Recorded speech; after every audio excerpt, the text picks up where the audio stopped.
రైతులకి రైతు భరోసా 15,000 ఖచ్చితంగా మీరు ఇయ్యాలి. పోయిన 2 సీజన్లు మీరు రైతు భరోసా ఇయ్యలేదు అని ఇక్కడ కరీంనగర్ జిల్లాలో, ఉమ్మడి కరీంనగర్ జిల్లాలో రైతుల పక్షాన, తెలంగాణ రైతుల పక్షాన మేము దాంతో పాటు ఇలా రుణమాఫీ నా హుజురాబాద్ నియోజకవర్గంలో కేవలం 50% మాత్రమే అయింది. ఇంకా 50% కాలేదు.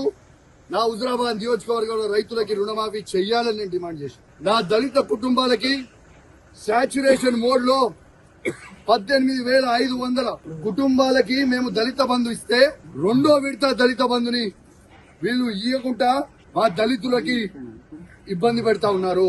ఇలా ఖచ్చితంగా దళిత బంధు విడుదల చేయమని చెప్తే ఇవ్వడుగుతే 3 మంత్రులు, ఎమ్మెల్యేలు అందరూ కూడా మందబలం ఉంది కదా, అధికార బలం ఉంది కదా అని వచ్చి బెదిరించే ప్రయత్నం చేస్తా ఉన్నారు. మీరు బెదిరిస్తే భయపడేటోడు ఎవడు లేడా? ఖచ్చితంగా కేసీఆర్ గారి పక్షాన మేము నిలబడతాం. కేసీఆర్ గారు ఏ విధంగా అయితే రైతులకి 1,00,000 కోట్లు ఇచ్చిండో మేము రైతుల పక్షాన నిలబడతామని మాట ఇచ్చాం.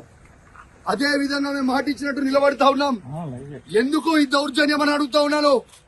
మంత్రులు, ఎమ్మెల్యేలు, అధికారులు సాక్షిగా నేను ఒక ఎమ్మెల్యేగా ఉన్నా ఎట్లా బయట పట్టుకొని నూకేస్తున్నారో ఒక్కసారి మీ అందరు కూడా చూడండి విజ్ఞప్తి చేస్తున్నాను. ఒక దొంగ అయినా జగిత్యాల ఎమ్మెల్యే డాక్టర్ సంజయ్ ఎట్లయితే అమ్ముడు పోయిండో సిగ్గులేనోడు, అమ్ముడు పోయినోడు, ఎట్లా అమ్ముడు పోయినోడు అని మేము అడిగితే మైకించుకొని నువ్వు ఏ పార్టీ అంటే కాంగ్రెస్ పార్టీ అంటూ. మరి నిజంగా నువ్వు అంత బొగోలువే అయితే డాక్టర్ సంజయ్ జగిత్యాల ఎమ్మెల్యే, నువ్వు రాజీనామా చేయి. అదే కాంగ్రెస్ బీఫామ్ మీద గెలిచి చూపి చాతగాని దద్దమ్మలాగా కేసీఆర్ గారు పెట్టిన భిక్ష నువ్వు ఎమ్మెల్యేగా ఉండి దీంతో కేసీఆర్ గారిని నువ్వు విమర్శిస్తా ఉంటే, మీరు నోటికి వచ్చినట్టు మాట్లాడుతూ ఉంటే మేము చూసుకుంటా ఊకోవాలా అని మేము అడుగుతా ఉన్నాం. ఖచ్చితంగా నిలదీస్తాం, అడుగడుగున అడ్డుకుంటాం.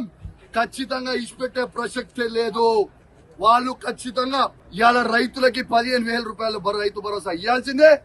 ఇందిరమ్మ ఇల్లు ప్రతి ఒక్కరికి ఇవ్వాల్సిందే. ఇలా వాళ్ళు ఇచ్చిన 6 గ్యారెంటీలు ఇవ్వాల్సిందే. వాళ్ళు భయపెట్టించి దౌర్జన్యాలు చేస్తే భయపడే ప్రసక్తే లేదు.